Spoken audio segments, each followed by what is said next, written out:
सायंकाळ भोजनं महान दिवशी जोडली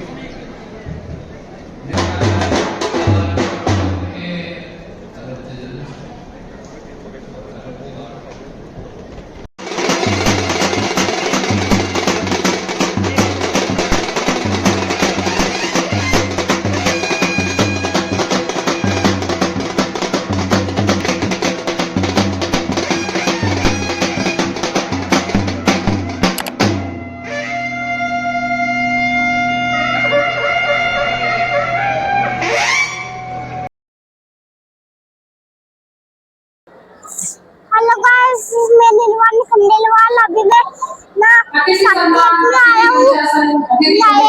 सब्जेक्ट में आया हूँ नए। अभी मैं आपको दिखाऊंगा वीडियो। चलो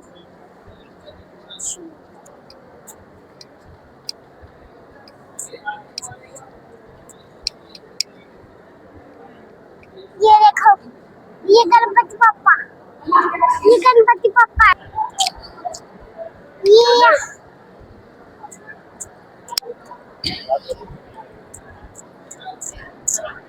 इनका उत्साह बढ़ाने के लिए जोरदार तालियां हो जाएं।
परशुराम भगवान की।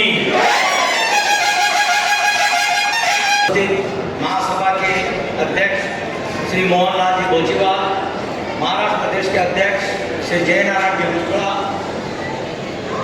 शिक्षण फंड के अध्यक्ष श्री किशोर जी पिपड़वा, हमारे लाडले और इचलगंज शाखा सभा के अध्यक्ष श्री हनुमान जी शेवरा, और एक ऐसा व्यक्ति जिसका परिचय मुझे ख्याल से पूरे भारतवर्ष को हो चुका है, श्री गोविंद जी बोचीवाल। ये सब आज हमारे इचलगंज में मेरे इस कार्यक्रम में पधारे हैं, इसके लिए मैं सबका बहुत बहुत आभारी हूँ। साथ ही मेरे आग्रह पर राजस्थान से श्री मुरारीलाल जी गोरसिया, श्री कैलाश जी चोटिया, श्रीमान राजेश जी मंगलियाहरा, और हमारे संरक्षक श्री सुधीर चोटिया, श्रीमान ओम प्रकाश जी सेवदा, श्रीमान राम प्रसाद जी गोदला, ये सभी लोग यहाँ पर जो बता रहे हैं, मैं इन सभी का बहुत बहुत ऋणी हूँ। और यहाँ पर उपस्थित सभी मेरे भाइयों बहनों, आप सभी जानते हैं कि प्रदेश संगठन हमारा श्रीमान भाटीवाला जी ने शुरू किया था, और प्रदेश संगठन की नींव ही महाराष्ट्र प्रदेश ने रखी है। पहले प्रदेश संगठन नहीं थे, पहला प्रदेश संगठन महाराष्ट्र प्रदेश बना है। तो मैं आपको एक वचन देता हूं कि महाराष्ट्र प्रदेश की गरिमा को मैं बनाए रखूंगा आप सबके सहयोग से।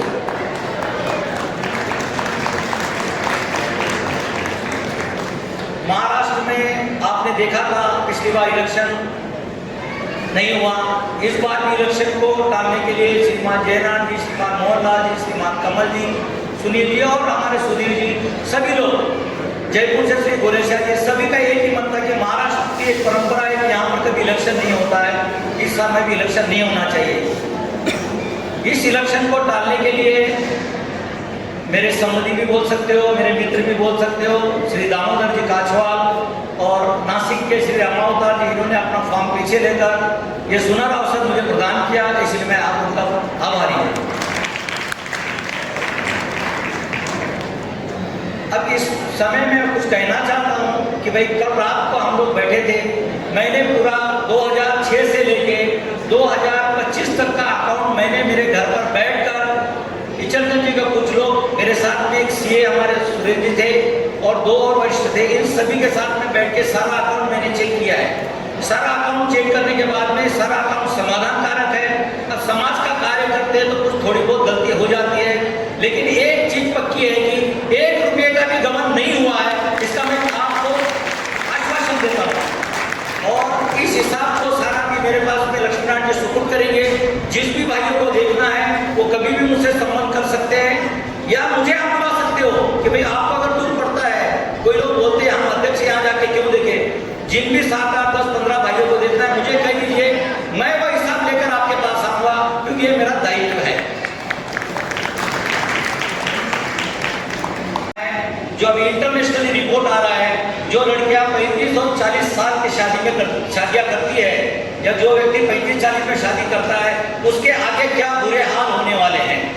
ये अभी मेरे मित्र थे आए हुए हैं और उन्होंने मुझे काफी बताया अकोला से। आप एक बात कीजिए कि जो पहले शादी होती थी 18 से लेके 25 के अंदर, उससे जो बच्चा पैदा होता था उसमें जो ताकत रहती थी वो आज आप 40 साल की उम्र में नहीं रहता है। जैसे हमारे एग्रीकल्चर में कहता है खेती बहुत अच्छी है, हमने खाद डाल दिया है, गोबर का खाद डाल दिया, सब डाल दिया, लेकिन बीज अच्छा नहीं तो आप क्या करोगे। तो 40 साल का बीज किसी काम का नहीं रहता है। उसके औलाद जो होंगी वो मानसिक संतुलन रहेगा, शारीरिक भी कमजोर रहेगा। और आप जब 60 साल में आ जाओगे वो आपको कोई ध्यान नहीं कर सकेगा, वो तो पढ़ाई नहीं रहेगा। आपको 60-65 साल तक उसके लिए कार्य करना पड़ेगा। जो आज हमको सुख मिल रहा है, जो आज मैं समाज सेवा कर रहा हूँ, क्यों कि हमारी शादी 23 में हो गई थी, आज हमारा बच्चा यूनिवर्सिटी संभाल रहा है, मुझे यूनिवर्सिटी देखने की जरूरत नहीं है। पर 40 साल का बच्चा जो शादी करेगा उसका क्या हाल होगा, उसके पिताजी का क्या हाल होगा, और वो 40 साल वाला जब कुछ 60 साल में आएगा उसका क्या हाल होगा। ये अभी अपने को सभी नवयुवकों को, नवयुवतियों को गाँव-गाँव जाकर समझाने का एक प्लान हमने बनाया है कि बड़ी-बड़ी शाखा सभा में सभी जगह जाकर ये महत्वपूर्ण कार्य करना है। ये सबसे इम्पोर्टेंट काम है। हॉस्टल बनते रहेंगे, परिचय सम्मेलन होते रहेंगे, शादी विवाह होते रहेंगे, लेकिन ये बेसिक रिक्वायरमेंट है अपने।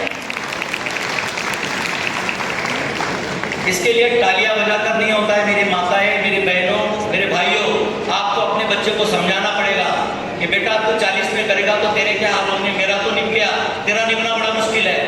इस बात को अपने को समझाना पड़ेगा, समाज में अपने को जागृति लाना पड़ेगा। ये सबसे पहला अपने को काम करना है। दूसरा कार्य अपना शिक्षा का है। तो अपने शिक्षण फंड महाराष्ट्र से शुरुआत हुई है। शिक्षण फंड के फाउंडर मेंबर महाराष्ट्र के है और पिपलवा जी ने मुझे आश्वासन दिया है कि महाराष्ट्र का कोई भी फॉर्म अगर योग्य होगा हम उसको रिजेक्ट नहीं करेंगे।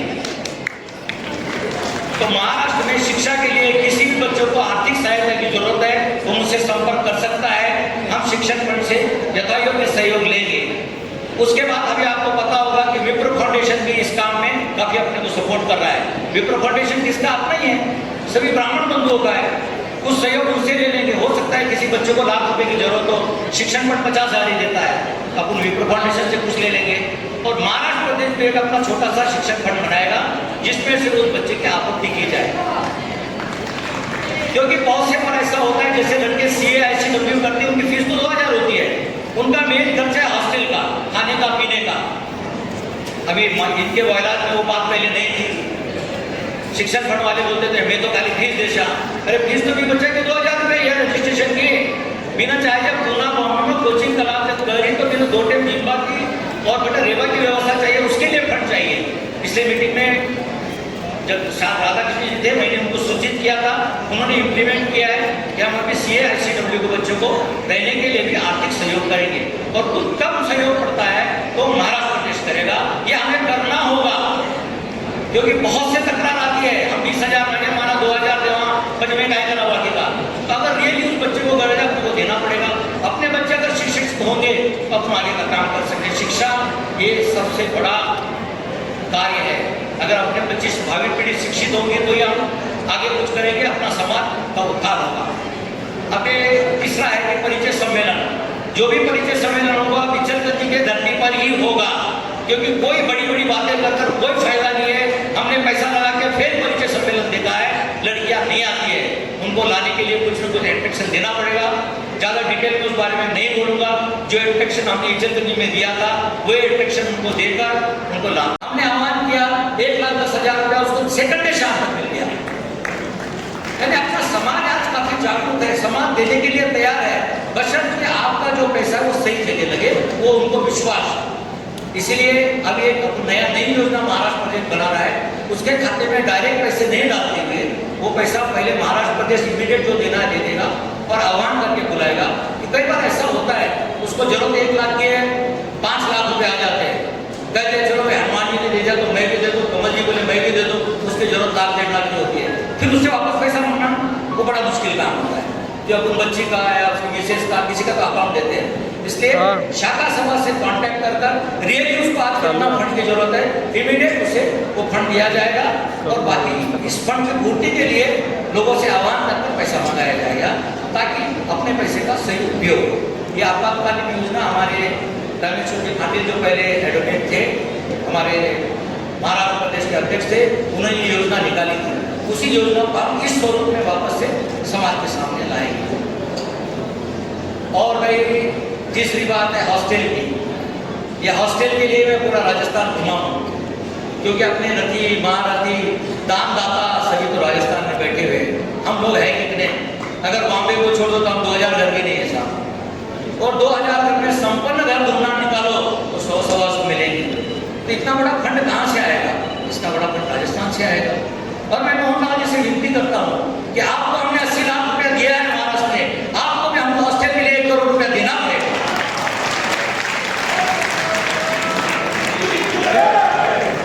जैसा ले वैसा 2 साल टेंशन आएगा। राजस्थान में मुझे एक अनुभव हुआ था। मेरे परिचय सम्मेलन में मैं गया था, उस टाइम में जो अध्यक्ष थे, नाम नहीं लूंगा, उनसे मैंने बातचीत की, टाइम लिया, समय लिया। भाई ऐसा ऐसा सम्मेलन मैं तो की देवा ही को नहीं, मैं राजस्थान वाला की देवा को नहीं, महासभा की देवा को नहीं।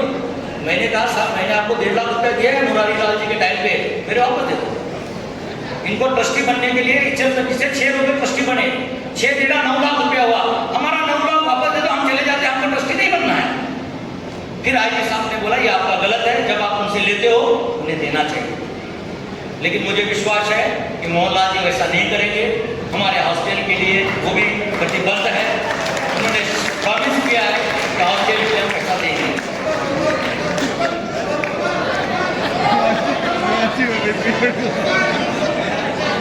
हॉस्टल के लिए मोहनलाल जी ने पहले ही 5 लाख रुपया उनके इलेक्शन के टाइम में ही डिक्लेयर कर दिया था। 5 लाख रुपया नहीं, लेकिन उन्होंने मुझे कहा है कि पूरे राजस्थान में फिरकर मैं आपको ज्यादा से ज्यादा फंड दिलवाऊंगा। के लिए एक योजना बनाई है, ऊना में पहले हम जमीन संपादन करेंगे। जो पैसा हमारे पास आज महाराष्ट्र प्रदेश के पास 25-30 लाख रुपया पड़ा है, उसको सब एक अकाउंट में लेके आएंगे।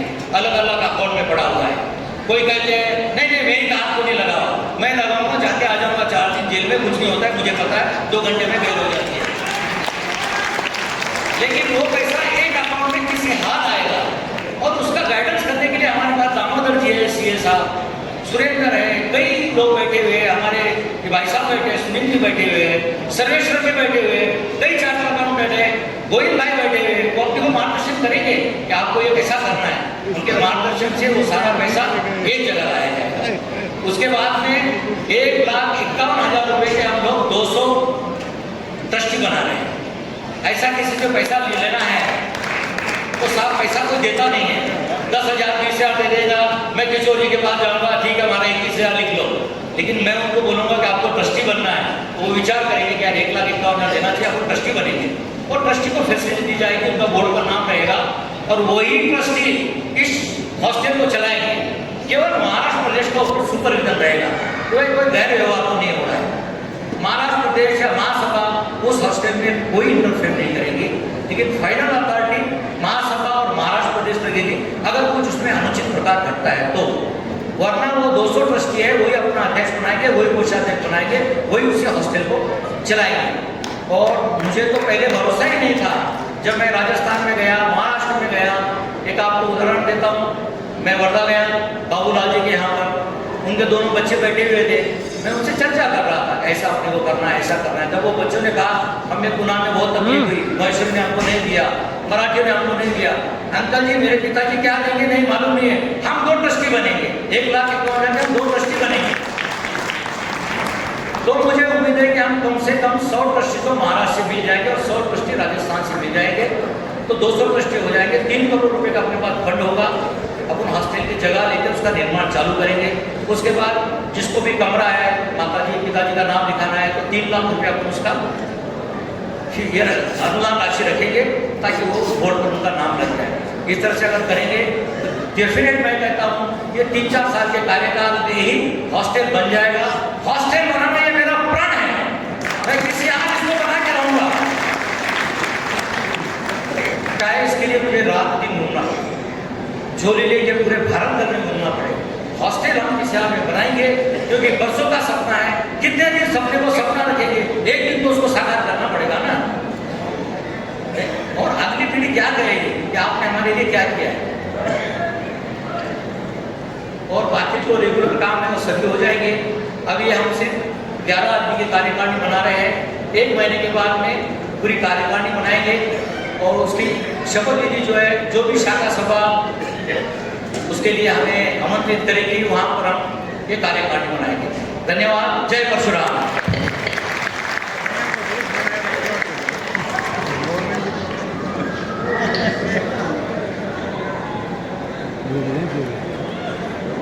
जी गंगा किशन जी रिणवा, इचलकरंजी कार्याध्यक्ष। ये आप पश्चिम महाराष्ट्र का कार्याध्यक्ष का पदभार ग्रहण करेंगे। श्रीमान शिव प्रसाद जी, गंगा किशन जी रिणवा।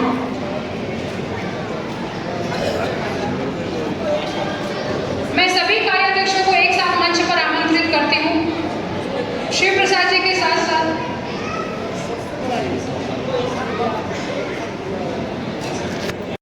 जो धुलिया से आए हैं, वो खानदेश और नगर जिला का कार्याध्यक्ष का पदभार संभालेंगे।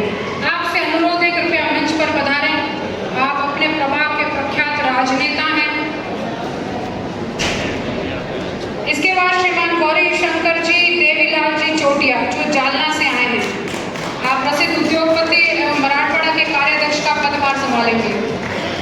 मैं आपसे अनुरोध करती हूँ, दुर्गा प्रसाद जी लठानिया वर्धा, ये विदर्भ प्रदेश के कार्याध्यक्ष का पदभार संभालेंगे।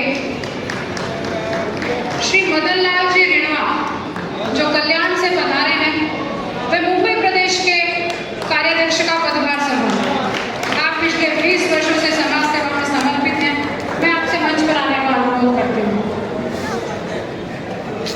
मैं सारे नाम एक बार फिर से पढ़ती हूँ। कृपया मंच पर शिव प्रसाद जी रिणवा, ओम प्रकाश जी बाटोलिया, गौरी शंकर जी छोटिया, बाबूलाल जी लठानिया एवं मदन लाल जी रिणवा। गाइस अब शपथ विधि को आगे गाइस आज बढ़ाते हुए ना शपथ ले रहे हैं, शपथ ले लिए हेमा जी, ओम प्रकाश जी बाटोलिया को भूलिया आगे शपथ लेने वाले हैं। महाराष्ट्र प्रदेश के महिला अध्यक्ष का कार्यभार संभालेंगे। आपका हार्दिक स्वागत है और बहुत बहुत बधाइयाँ आपको।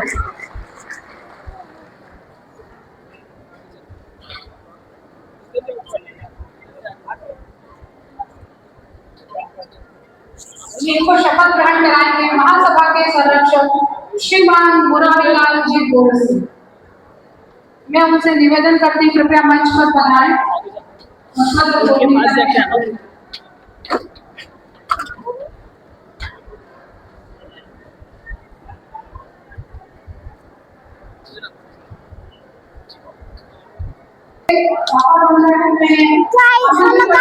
गाइस आज ये देखिए शपथ लेने वाले हैं।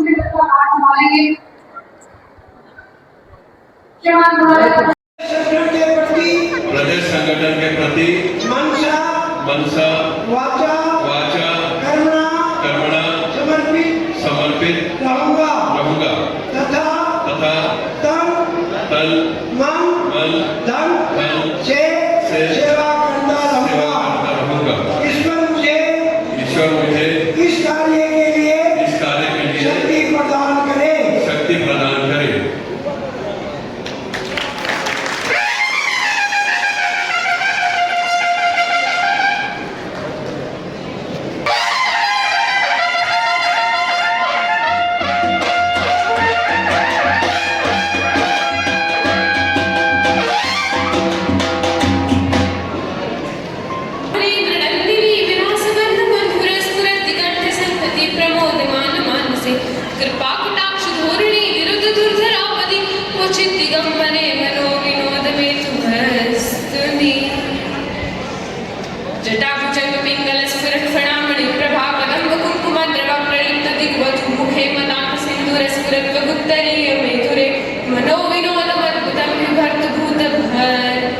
ईश्वर को साक्षी मानकर शपथ लेता हूँ कि मैं महाराष्ट्र प्रदेश खंडन मित्र संगठन के अध्यक्ष द्वारा रविवार दिनांक 17/8/2025 को महाराष्ट्र प्रदेश खंडन मित्र संगठन के कार्यकारिणी में महामंत्री पद पर मनोनीत किया गया हूँ। यह कि मैं महाराष्ट्र प्रदेश खंडन मित्र संगठन के नियमावली के अनुसार प्रदेश संगठन के उद्देश्यों की पूर्ति के लिए के रूप में समाज के हित में कार्य करता रहूंगा। नियमावली में पूर्ण निष्ठा रखूंगा। गोपनीय विषयों का गोपन एवं प्रचारणीय विषयों का प्रचार करूंगा। प्रदेश संगठन के प्रति मनसा वाचा करूंगा। समर्पित रहूंगा तथा तन मन धन से सेवा करता रहूंगा। ईश्वर मुझे इस कार्य के लिए शक्ति प्रदान करे।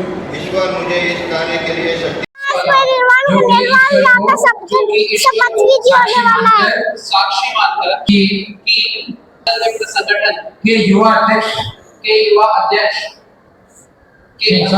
महाराष्ट्र प्रदेश खंडन मित्र संगठन के अध्यक्ष द्वारा रविवार दिनांक 17 अगस्त 2025 को महाराष्ट्र प्रदेश खंडन मित्र संगठन की कार्यकारिणी में युवा अध्यक्ष के पद पर मनोनीत किया गया हूँ।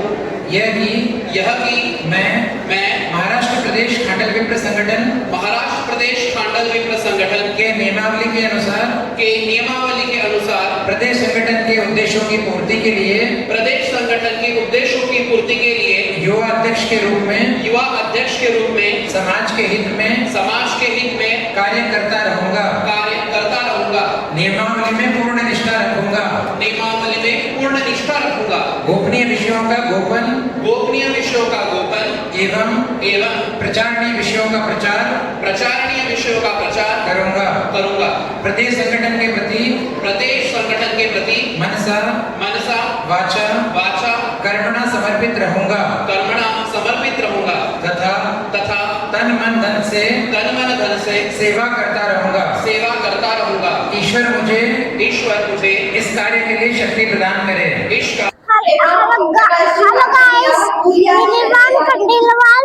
अभी मैं वीडियो बना रहा हूँ। हेलो गाइस, मैं निर्वाण खंडेलवाल। अभी मैं सब अभी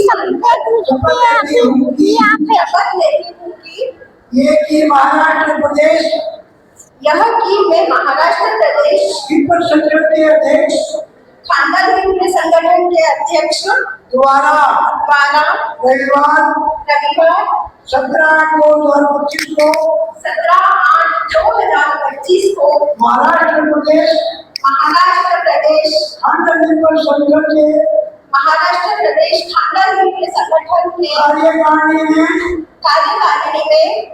महिला अध्यक्षा के पद पर मनोनीत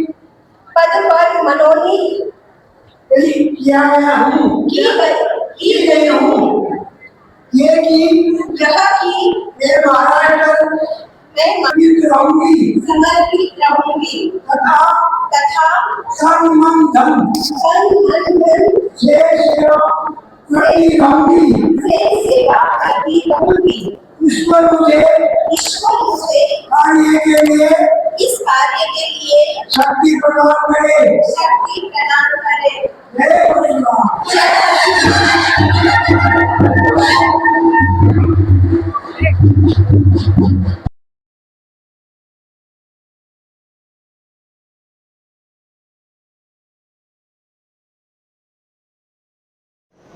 हेलो गाइस, मैं निर्वाण खंडेलवाल। अभी शपथ विधि हो गई और वहाँ पे गणपति बप्पा है। अब डीजे वीजे ना ले जा रहे हैं मंडप निर्वाण खंडेलवाल। गाइस आज ना सब अब ना